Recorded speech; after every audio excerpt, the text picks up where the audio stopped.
Just talk about LSU's defense. What do you say of them? Obviously athletic and speed is apparent. Yeah, I mean, as always, they're extremely athletic, as athletic as anybody, not only in our league, in the country. Got some really, really good players.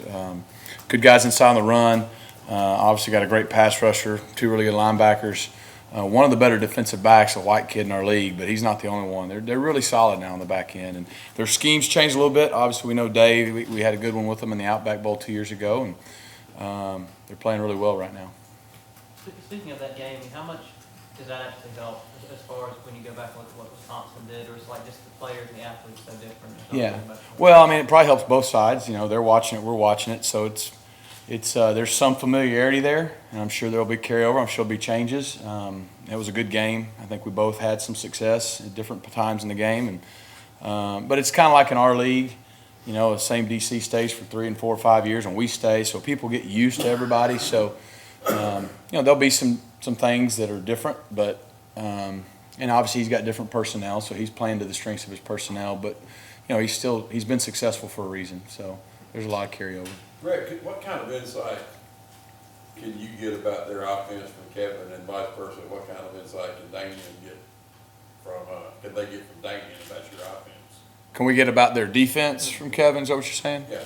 Well, you know, obviously personnel-wise, the scheme's different because he's not there. But you know, Coach Steele knows those guys very well. He recruited some of them. He coached every one of them. So, and you know, he's been very complimentary of all of them. And then obviously Damian, you know, was here with us for 3 years and knows our personnel very well. Obviously knows our scheme, and so that's common in football, though. I mean, you have coaches change and bounce around, and you know, there'll be some probably assisting on both sides. But at the end of the day, it's a player's game, and they'll go out and play. Have you guys changed signs since Damian left? Are you really? Because it was a thing in the national championship. I didn't think it was a thing. I think it was a thing that was made. Right, but I didn't think it was. So we're good. But that's a good question. Is that a RoboCop shirt? It is. Throwback. It's impressive throwback. That's my favorite song. Rick, can you just talk about Rhett, talk about Sean and John and how they performed last Saturday, and kind of where you see that? You know, I did not think Sean played poorly at all. He started out very well. You know, there's a couple throws that he'd like to have back in terms of just, you know, maybe finishing a drive. You know, we were in way too, you know, if you look at the first 3 games, really the thing that stands out is we've just been in way too many 3rd and longs. And the reason for that is it's pretty easy. If you look at each drive, the ones we stay on schedule, and what I mean by that is we don't get behind the chains. We usually have pretty productive drives, and whether it's the first play of the drive or even as the drive starts going, something happens to knock us back. We usually find ourselves in a 3rd and longer yardage situation we need to be in. We've actually been pretty productive, less than 10. I mean, not like out of this world, but very solid. But we've had a lot of 3rd and longs, and it doesn't matter what you're doing. You're not going to convert a lot of those. So I think Sean's done a nice job. We got to do some things to help him out. John got in there, and we just needed to try to have a spark. I thought he made some plays and was a good spark. And, you know, but there's some things that he just needs to play so the instincts kick in and he'll get better. And Rhett, how are the freshman receivers coming along with Jerry Slade and Rhett Lashlee? Yeah. They're doing well. You know, sometimes you can hit a wall because you go through summer. Now everybody brings their guys in the summer, which didn't used to happen as much. So they've been here most of the summer. And then they go through fall camp, which fall camp, if you haven't been in college before, fall camp's like a season almost mentally as far as a high school kid goes. And so some guys at some points they kind of hit a wall, and you got to push through that wall. And but we're going to keep playing those guys. I think they're all doing a nice job, and you know, we just got to continue to give them opportunities and increase their opportunities. What does Darius need to do to take a step forward? I think Darius has done well. You know, when we've thrown the ball to him, he's made the plays. He's done a good job playing without the ball. He's tried to play tough and play smart, and I think he's been a very steady player for us. So he just needs to keep doing what he's doing, and when his number's called, keep making plays. What makes Arden Key unique as a pass rusher? Arden Key? Yeah. What makes him unique compared to a Garrett or a Hall? Yeah. The other guys? You know, there's some similarities in their quickness in that first step. I mean, his length is what stands out to. He's a really long, wiry player. He's built to rush the passer. and he does that very well. He may not be as thick as some of the other DNs in our league, but he's really good at getting off blocks. So even if he gets out of position, say when you're running the ball, he can recover and get off a block. He doesn't stay blocked long, and that's a good characteristic of a good defensive player. And so, and he seems to be a kid that plays hard and has a knack for when they need a critical play on a third down or whatnot. He seems to be that guy who comes through and makes the plays for him. So they got a lot of good players, but we definitely got to know where he is at all times. When you struggle in these two games with defensive lines, and specifically whether it be individual matchups weren't there, or this past week where it's more schematics and Right. calling, how do you try to have confidence? What do you look to change beyond? I mean, it almost sounds obvious. You don't make a certain mistake or something again, but schemes change, matchups change. How do you try to avoid it when you're going up against another elite pass rusher? Well, you got to go play, and I think there's a fine line. You got to be smart, okay? You got to give your guys a chance, and you can't put them in situations that aren't fair to them, okay? And but there's also that balance of if you get too conservative trying to not mess up, you don't make any plays and you end up still messing up. So you got to still be aggressive. You got to find a way schematically to do that.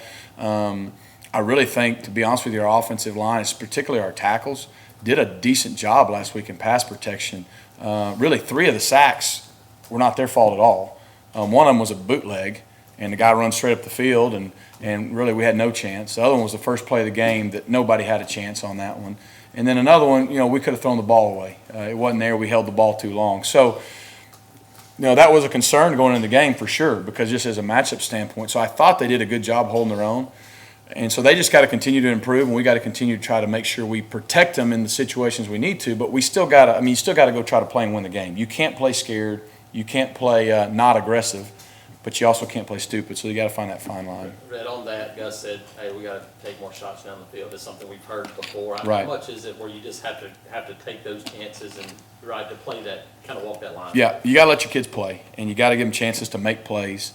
And probably in that last game, to some degree, you're worried, man. We got these 2 pass rushers. We don't want to, put our guys in a bind. And so, like I said, there's that fine line. You got to stay aggressive, but you got to be aggressive in a smart way. And we do. We got to give our guys chances to make plays. It's a player's game, and so we got to give them those opportunities, and they got to go make them. Several players have said, even right after the game Saturday, that this game they've had circled on their calendars because of the way LSU beat you guys. How do you try to corral that and also get them ready for a game? Just kind of where we are, I think this is a huge week for us. It's a cliche. It wouldn't matter who we're playing. Obviously, we're playing a fantastic opponent. I haven't heard any of our guys talking about last year. You look at it, last year we went to their place and we had beat them pretty good the year before, and I don't think that really had anything to do with that game. So each year's its own year. Our guys have had, particularly today, we threw and caught the ball well. I thought we had a good day, bounced around, flew around. The energy's been really good at practice. So, our guys have, there's a great character and resilience, and we just got to push through and get over the top. And obviously it's a huge challenge, but I haven't felt our guys really worrying about what happened last year other than we just need to go win a game and play well. Rhett, how much work is Woody Barrett getting during the week, and have you seen improvement in him over the last few weeks? Yeah, he's getting work. He's staying with us and with me. He's not on the scout team. He's staying with us. But, when you're getting guys ready in a normal game week, you usually can only get 2 guys ready. So he'll get some individual drills. He'll get some reps and throwing routes and stuff. But when it comes to team reps, he's not getting a lot of reps just because there's not enough time if you're trying to get the number 1 and number 2 guy ready. So, but he's getting better, and, just got to keep letting him play, and his development needs to continue to improve, and it is. And how much more ready is John at this point? You spoke back in August that if someone's not ready until week 6, you're not going to put him in that spot. Right. We've seen him in a couple of games. He's obviously presented a different dynamic. It grew a little bit when it got out of hand. But how much more, in your assessment, is he ready for a bigger role than he was before the season? I think he's definitely more ready than he was. And, the thing about it, he's getting all the reps in practice now, with the 2s. And I think that's done nothing but help him. He's played now in some games, some real plays, like drives, game experience, not just a special play here or there. And I think things are, slowly slowing down for him. And so, we'll just continue his progression. And he's the deal, when he's in practice, he's expected to know the whole offense. So it's not like, hey, don't. And I think from a mental capacity, knowing it's not the problem, now can you go out and execute? You got to extend the play and make it happen. Just be aware of the down and distance, all those little things that come with playing the position that you just got to know and you got to do, because you can't call timeout and tell him in the middle of the game. And so I think he just needs to continue taking the progression he's taken, and when he gets in there, ignite us and make plays. Do you consider Cameron Petway or Karen Johnson your starting tailback right now? I think it's a co-deal. I mean, they've both shown great ability to make plays and be tough. I mean, obviously, Cameron Petway got rolling last week, but when we brought KJ in, right before half and even in the third quarter, I mean, he popped some good runs for us. So, again, kind of like we said at the beginning of the year, I could see those guys complementing each other well, and so far I think they're doing that. How important has it been for you guys? I mean, you knew kind of what Petway was, but to see him do it in the games and do it in that, how important has that been for you guys just as play call? Oh, it's huge. I mean, to have a downhill physical guy, I mean, he gets in the second level, people don't want to get near him. I mean, they're going low in case y'all noticed that last week. And, we had our first real scrimmage in fall camp. That's when I think we kind of knew, like, he had that ability. I mean, he had some runs similar to what you've seen, and so I think that gave us confidence that it would carry over to the game, and obviously he's been a big spark for us. Red, do you really feel like this is the first year? Because, I mean, it seems like each year we've kind of heard you guys say, well, hey, if it ends up being by committee at running back, we're okay with that. But it seems to always work out that one person ends up being the lead back. Right. Is this the first year you feel like it could be a by committee thing? I think it could be. I know in 06 we had Darren McFadden and Felix Jones, and I know here at Auburn we've had guys like Ronnie and Cadillac, and I'm not putting those guys in that same category and breadth, but you have two really solid players that both need to play and both are very productive. You're going to continue to play them both, and you hope that each game may have a little different personality on who's kind of feeling it more, and you try to stay with the hot hand. But hopefully not only are that we more productive because we have two good players, but hopefully those guys are able to stay productive longer throughout the season. So I don't see any signs of either one of them slowing down with their productivity and their opportunities. You go back and watch Petway on film. How good is his vision because he's bouncing a couple of holes out. I mean, has that even surprised you guys at that knack for doing it? Yeah, for a big guy, I mean, he's got some quick feet now. I mean, he can get in and out, and he can what we call jump cut, like y'all have seen him do sometimes. But what's so special about him when he does it, he's still going north-south. He doesn't. There's no east and west in Petway, and I think that's why he just seems to generate a lot of yards quickly because he's going that way, and some people want to get out of the way of that. Anything else? Ray, there was a lot of talk about Chandler Cox and what an important role he would Yeah. play this season. Doesn't seem like he's played as much as I guess I expected him to. Right. You just talking about where he kind of stands. Well, he's played quite a bit. He's kind of in that Jay Prosh position. And so sometimes, I know we tried to hit him on that first game. We overthrew him for the touchdown. But, that position is not necessarily a stat monster. But there's a lot of productivity that may not show up in carries and receptions. But his role is pretty vital to our system. And still, though, there'll be times that this year that he'll have opportunities to make plays, and I think he's very capable. And also, just with our running back situation, he's a guy that can run the football. And, right now, the way Carrion and Cameron are running it, he hadn't had to, but that's also still something that he can do. How pleased have you been with Chandler doing that lead block and roll that Jay? He's getting better. He got a lot more running back reps in fall camp than we had initially were intending, just to make sure we had guys ready. And so that probably hurt him a little bit in the continued development, that H-back role. But the last couple of weeks, he's been full bore in that, and I think that's helped. And Chandler's a tough guy. He's going to be physical. He's going to be hard-nosed, and he just continue to work his technique and get better fundamentally so he can sustain the blocks. I think he's getting better. Jason Smith seems to have fallen off the map a little bit. How's he coming along in practice to try and work his way back into that rotation? We've had no problems with Jason. I think we gave him the ball early in the game last week. But, right now it's just kind of the guys that are earning the opportunities or the guys that are playing. Just to clarify on the offensive line, right, because Gus kind of left it a little bit ambiguous as Yeah. to potential changes. You speak highly of the tackles, we know that the guards are quite good, so you're not expecting any changes necessarily this week coming up to the line, starting line? We just kind of keep those kind of things in-house as the week goes. But all I was trying to do is I know when you have negative plays, the natural inclination is to get upset with the O-line. But there were still some productive things. We need to play better everywhere. I think that's obvious.